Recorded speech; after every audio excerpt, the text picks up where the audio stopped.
Flavie Flament, l'animatrice publie une photo à l'âge auquel elle a été violée. L'animatrice a publié une photo remontant à son adolescence. Un moment brisé par le viol qu'elle a subi à l'âge de 13 ans pointe il y a 4 ans. En 2016 sur le plateau de 7 à 8 de Flavie Flament révélait avoir été abusée sexuellement par un célèbre photographe dont elle n'a pas tout de suite révélé le nom, David Hamilton. Note de la rédaction. L'animatrice a par la suite publié un livre, La Consolation, pour parler de son histoire.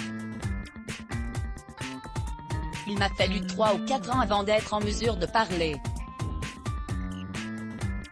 C'est une mise à nu fragilisante, mais c'est aussi dire à celles et ceux qui gardent encore leurs secrets, allez-y, regardez, je l'ai fait. Après m'être dévoilée, je me suis dit, j'ai survécu à mon viol, je survivrai donc à l'annonce. 4 années plus tard, elle expliquait dans les colonnes de « Le fait d'avoir libéré ma parole apporte une légitimité au combat et permet une résonance aussi. Ma voix est aujourd'hui plus entendue. » Elle s'est d'ailleurs battue pour l'allongement du délai de prescription des crimes sexuels sur mineurs.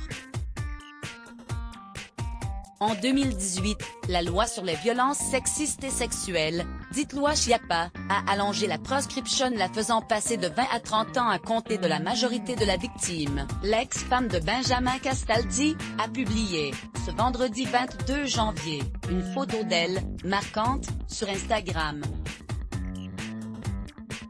Sur le cliché, elle est âgée de 13 ans. J'avais 13 ans, et j'ai été violée par David Hamilton.